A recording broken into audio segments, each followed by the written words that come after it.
Ever seen a map where California is an island? What if Jerusalem was literally the center of the universe? Did mapmakers really think sea monsters lurked at the edges of the world? Number 10. When fantasy met geography. Medieval maps weren't just wrong, they were spectacularly, gloriously, and sometimes intentionally wrong. Picture this: you're a mapmaker in the year 1250. You've never traveled more than 50 miles from home.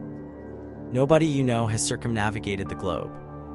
Your primary sources are ancient Roman texts, Bible stories, and tales from merchants who might be exaggerating just a tiny bit.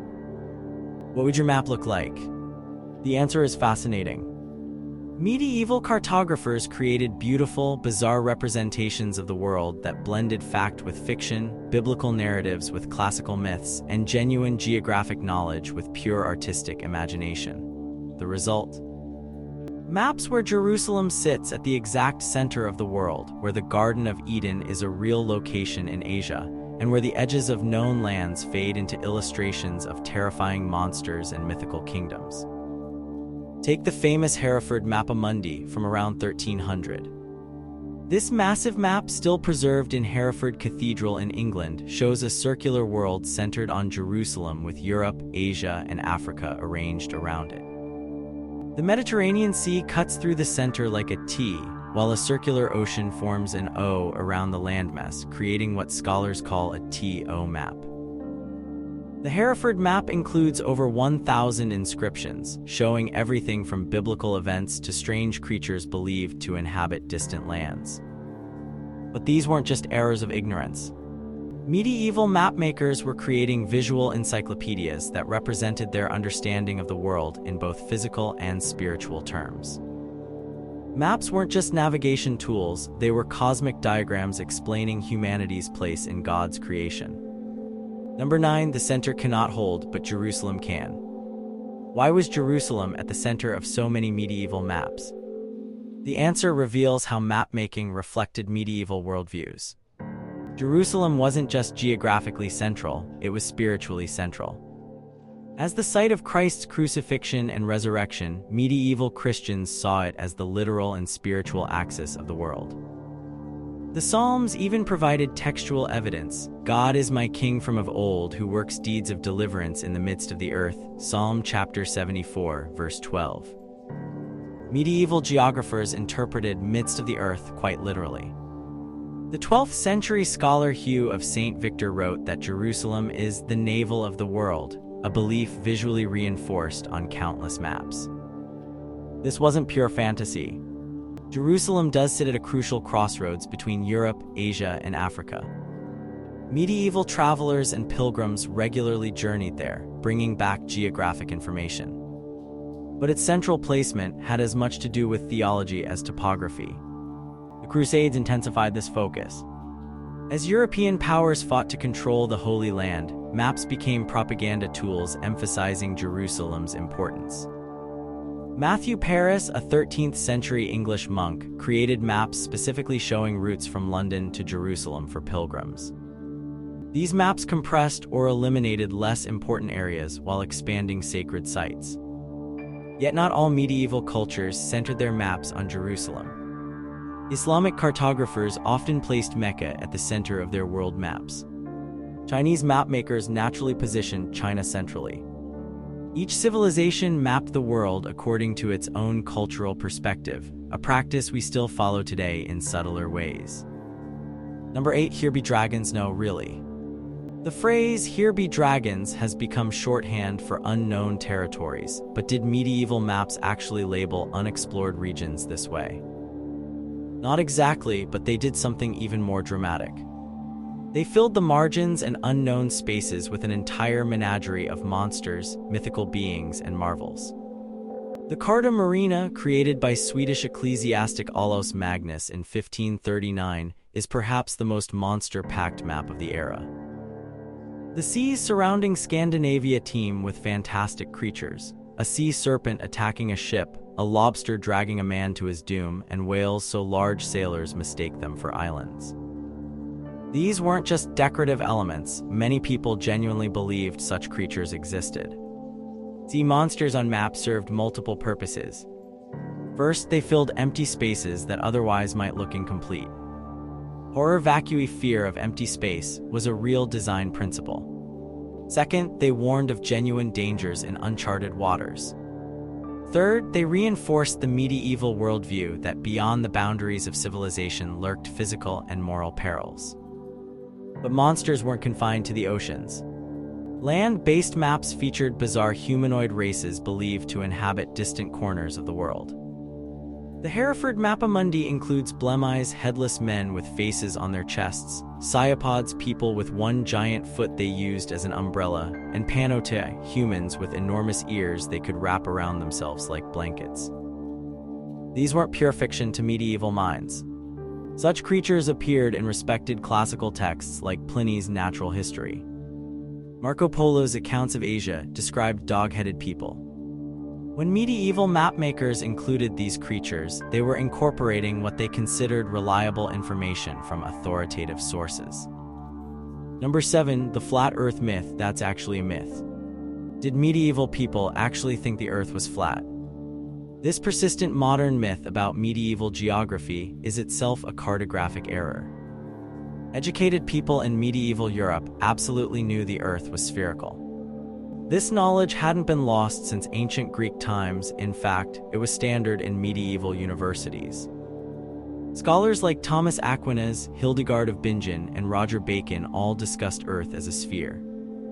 The 13th century academic work on the sphere by Johannes de Sacrobosco was a standard astronomy textbook that clearly taught Earth's sphericity.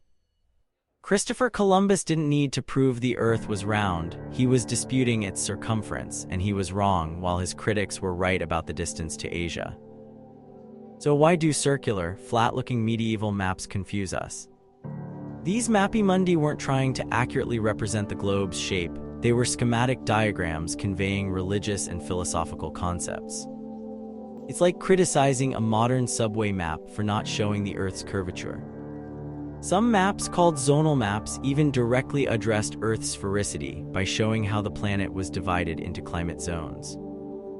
TO maps represented the 3 known continents divided by seas on a circular plane, not because cartographers thought the world was flat, but because they were creating simplified diagrams of a known sphere. The flat Earth myth emerged during the 19th century, particularly through Washington Irving's partly fictional biography of Columbus, which dramatized a supposed confrontation between Columbus and flat Earth believers. The myth grew as a way to portray the medieval period as intellectually backwards compared to the enlightened modern era. Number 6, the mapmaker's imagination, Prester John and Paradise. Medieval maps feature some spectacular geographic errors, but none more fascinating than entirely fictional places mapped with precise detail. 2 of the most prominent were the kingdom of Prester John and the earthly paradise, Eden. Prester John was a legendary Christian king, supposedly ruling a wealthy, powerful kingdom somewhere in the east, or later, in Africa. The myth began with a mysterious letter circulating in Europe around 1165, allegedly written by this king to the Byzantine emperor. The letter described a magnificent Christian kingdom beyond Muslim territories, filled with riches, strange beasts, and magical objects. For Europeans surrounded by Islamic powers, the idea of a potential Christian ally was irresistible. Maps began placing Prester John's kingdom in Asia, then Ethiopia, then elsewhere in Africa as exploration disproved each previous location. The Catalan Atlas of 1375 shows him enthroned in African splendor. Martin Behaim's 1492 globe, completed just before Columbus sailed, prominently features Prester John in Ethiopia. Even more remarkably, Paradise appeared as a real location on medieval maps. The Book of Genesis describes Eden with 4 rivers flowing from it, which medieval geographers tried to match with actual rivers like the Tigris and Euphrates. The Hereford Mappa Mundi shows Paradise as a circular island at the easternmost edge of the world. Other maps depict it surrounded by mountains or walls, explaining why no traveler had reached it.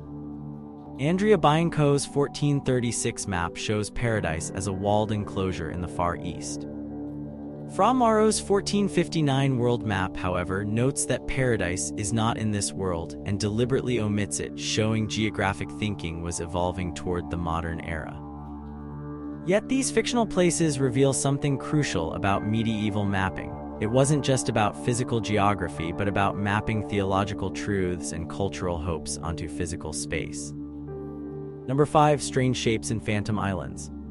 Some medieval geographic errors weren't about adding things that didn't exist. They were about getting real places spectacularly wrong. California as an island. Britain as a triangle. Italy missing its distinctive boot shape. How did cartographers get basic coastlines so wrong? The California error is particularly fascinating. Early Spanish explorers correctly understood Baja California was a peninsula. But somehow, by the early 1600s, maps began showing California as a massive island separated from the mainland. This error persisted on maps for over a century, even as explorers repeatedly disproved it. Why? Partly because mapmakers copied each other without verification, and partly because the idea of California as an island captured the imagination. Then there were phantom islands, places mapped in precise detail that simply didn't exist. The legendary High Brazil appeared on maps west of Ireland from the 1300s through the 1800s. It was described as cloud-covered most of the time, but visible once every 7 years. St. Brendan's Isle, Antalya, and Friesland were other famous phantom islands that persisted on maps long after the areas had been explored. Some phantom islands resulted from genuine mistakes, misidentified sandbars, fog banks mistaken for land, or icebergs. Others came from deliberate deception, by explorers claiming discoveries. The most persistent phantom islands occupied regions with treacherous navigation conditions, making verification difficult. But here's the twist: sometimes these errors had real consequences. Spanish ships actually sailed off course searching for insular California. Fishing rights were disputed over phantom islands. Exploration expeditions were funded to find places that didn't exist. Even today, occasional undiscoverers mount expeditions to definitively remove persistent phantom islands from maps. Number 4. Portolan charts, when medieval maps got it right. Not all medieval maps were filled with monsters and geographic errors. Portolan charts, navigational maps used by sailors, were remarkably accurate, sometimes showing coastlines with details we can still recognize today. These maps emerged in the 13th century around the Mediterranean and represent a completely different approach to mapmaking. Unlike religious world maps, Portolan charts were practical tools for navigation. They focused on coastal features, compass directions, and shipping routes rather than religious symbolism. They show a network of lines radiating from compass roses, allowing sailors to plot courses. Place names run perpendicular to the coast, making them readable as a ship sailed along the shoreline. The carte Pisane from around 1290 is the oldest surviving Portolan chart and shows the Mediterranean with surprising accuracy. The famous Catalan Atlas of 1375 combines Portolan techniques with world map features. By 1500, Portuguese charts were mapping newly explored African coastlines with remarkable precision. What makes Portolan charts astonishing is that they achieved such accuracy without modern surveying techniques. They were created through the accumulated knowledge of countless sailors, each adding observations from their voyages. Over generations, these composite observations resulted in maps that worked for navigational purposes, even if they weren't perfectly scaled or projected. Portolans remind us that medieval people were practical problem solvers. When they needed accurate maps for survival and commerce, they created them. The difference between the fantastical Mappa Mundi and precise Portolans wasn't one of capability but of purpose. One type mapped the cosmos and its meaning, the other mapped routes to get home safely. Number 3. The map trade, medieval bestsellers. Medieval maps weren't just scholarly tools, they were valuable commercial products, status symbols, and sometimes political weapons. A large, beautifully illustrated world map represented a significant investment of time and materials. The Ebsdorf map, created around 1300 and destroyed during WWII, measured 3.6 by 3.6 meters, larger than many medieval house floors. The materials alone were costly. The finest maps used vellum calf skin parchment, with each large map requiring dozens of animal skins. Pigments included expensive imported materials like ultramarine, from lapis lazuli and gold leaf. A major Mappa Mundi might represent months or years of skilled labor. Who owned these luxurious items? Primarily institutions rather than individuals. Churches displayed world maps to illustrate God's creation. Monarchs commissioned maps showing their territories prominently. Wealthy merchants might own portolan charts related to their trade routes. The magnificent Atlas Catalan was given to King Charles V of France as a gift from King Peter IV of Aragon, a diplomatic gesture combining cartography with statecraft. By the 14th and 15th centuries, something resembling a map trade had emerged. Venice became a center of chart-making, with workshops producing portolan charts for commercial sale. The invention of printing transformed map-making, with printed maps becoming more widespread and affordable. Hartmann Skeddel's Nuremberg Chronicle of 1493 included a printed world map that reached a relatively wide audience compared to unique manuscript maps.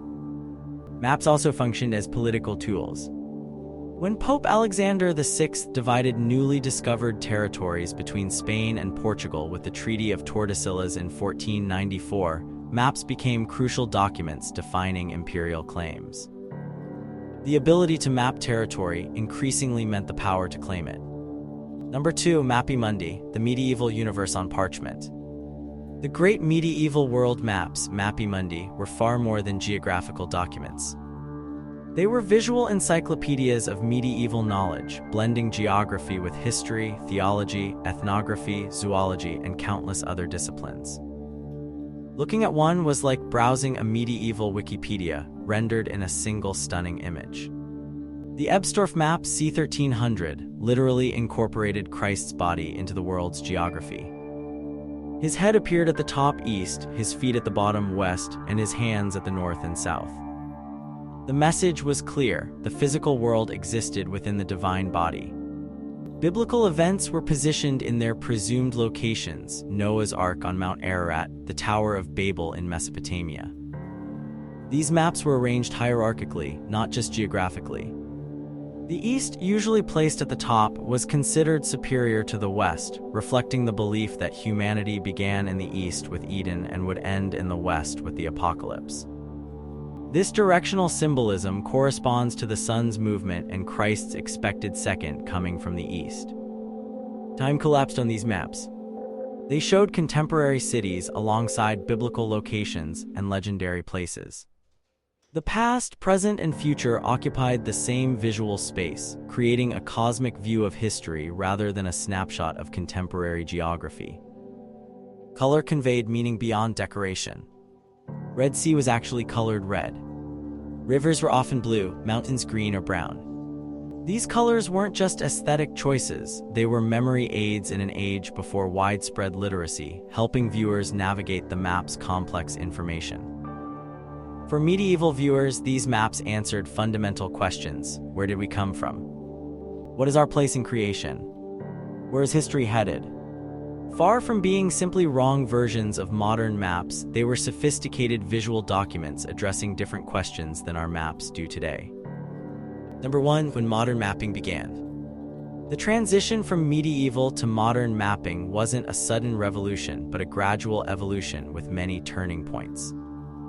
The rediscovery of Ptolemy's geography in 1406 introduced Renaissance Europe to ancient Greek principles of mathematical geography.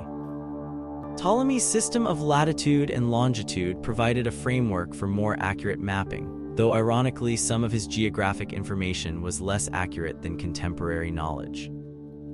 The 1507 Wald-Seemuller map marks a significant milestone, the first map to use the name America and to show the New World clearly separated from Asia.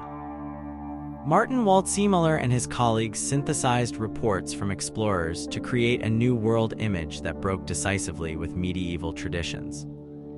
Gerardus Mercator's 1569 world map introduced the famous Mercator projection still used and criticized today.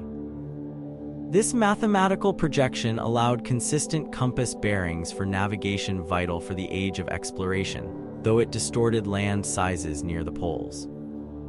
Mercator also coined the term atlas for a collection of maps with his 1595 publication.